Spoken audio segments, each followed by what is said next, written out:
physicality is always a limitation, isn't it? You can stretch it. But there is a limitation for physical body. Physical means limit, isn't it?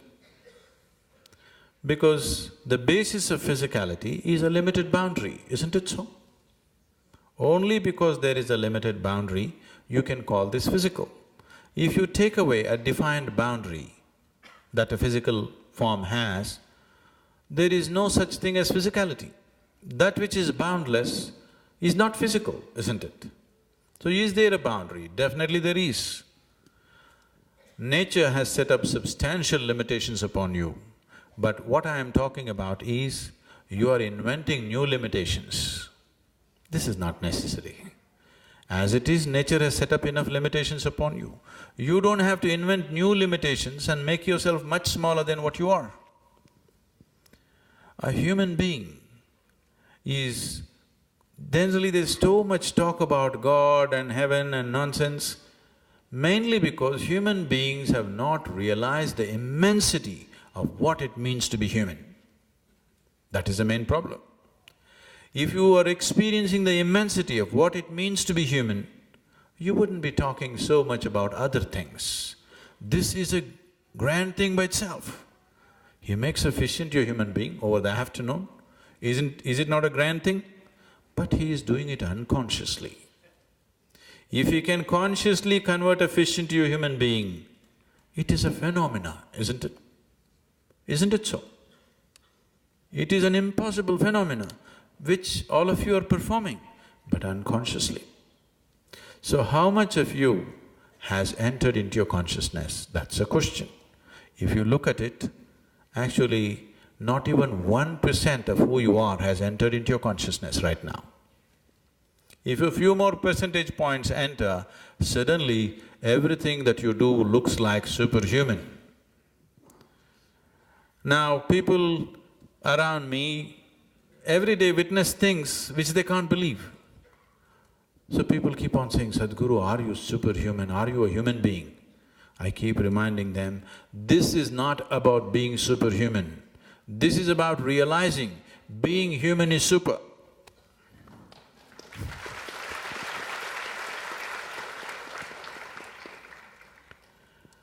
Now, let me tell you a story. A certain man got spiritual thirst.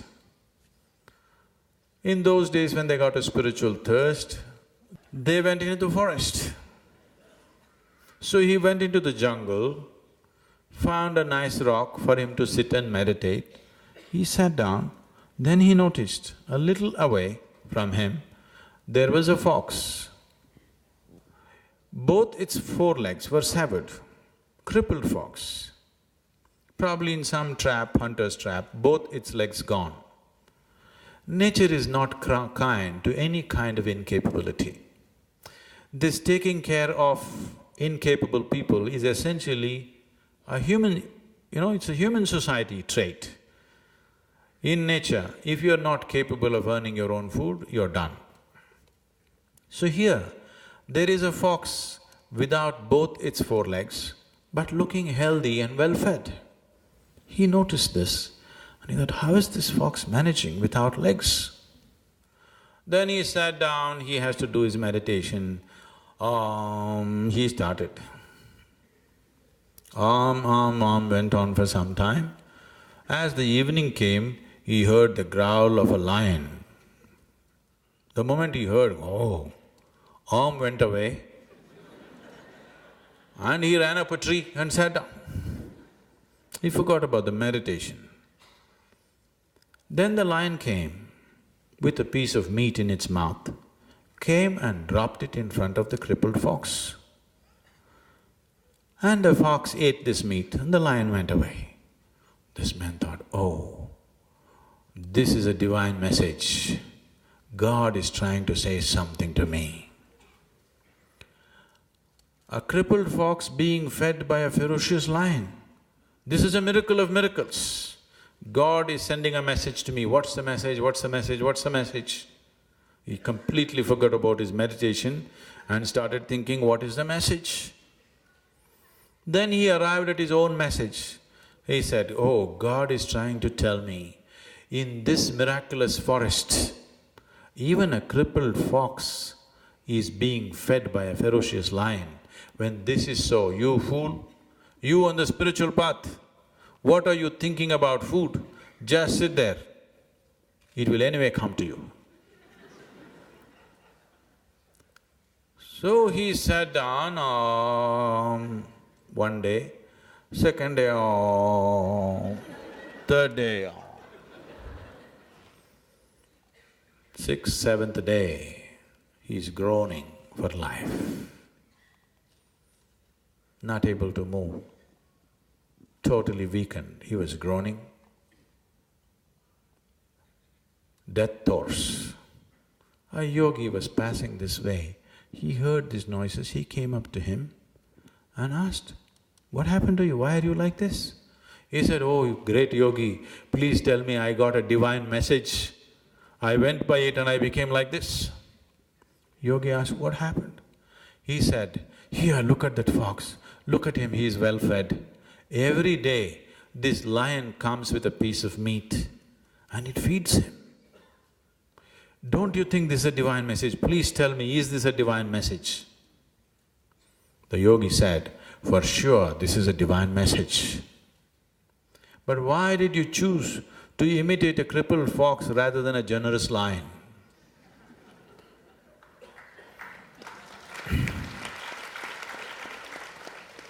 So, this is the choice you have. If you're imitating a crippled fox, a generous lion looks like a miracle.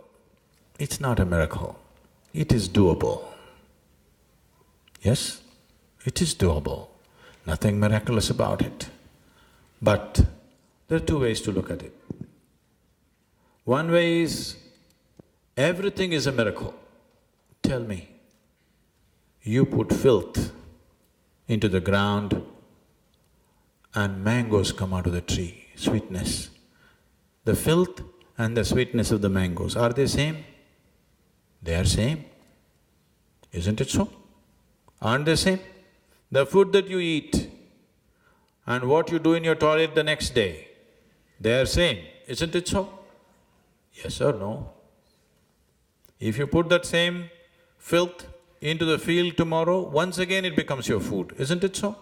It is the same. But can you treat both of them the same way? No, you need discretion as to how to treat it, but they are same, isn't it? Making filth into mangoes, is this not a miracle? Making fish into a human being, is this not a miracle? Yes or no? Everything is a miracle. That's one way of looking at life. Another way of looking at life is, nothing is a miracle. Everything is happening between cause and effect.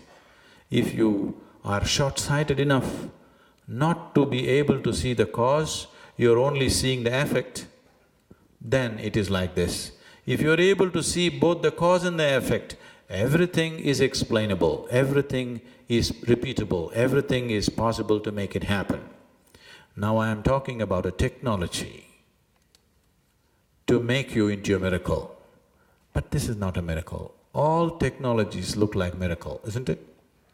Suppose you know nothing about electricity and the hall is dark right now and I tell you, you just watch it now, I will just touch this part of the wall and the hall will be flooded with light. And if I do it, wow, you will bow down to me. Yes or no? Anything that you do not understand is a miracle for you, isn't it? Yes? Anything that you are unable to grasp is a miracle for you. Now I'm going to pull out something from my pocket, just a combination of plastic and metal. I'm going to do this and talk to somebody in India or America or where you want.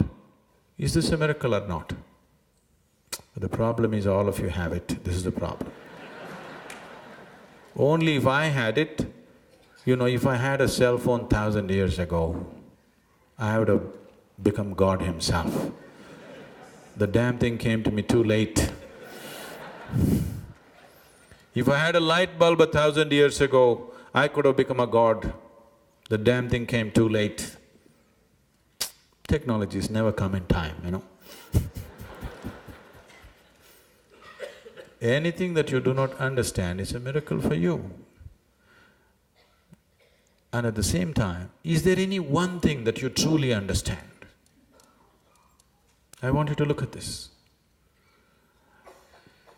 Do you understand this flower? Fully.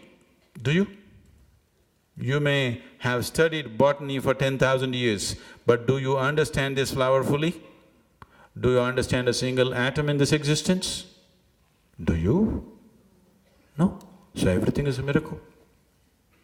If you look deep enough, everything is miraculous. On one level, everything is explainable. On another level, everything is miraculous. That's the beauty of life.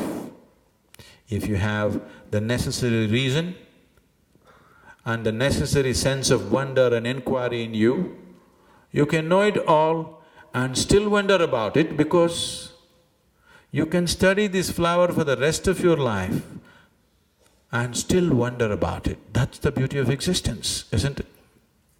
Or you can be a fool who'll draw conclusions about this flower and believe you know it. That's the difference.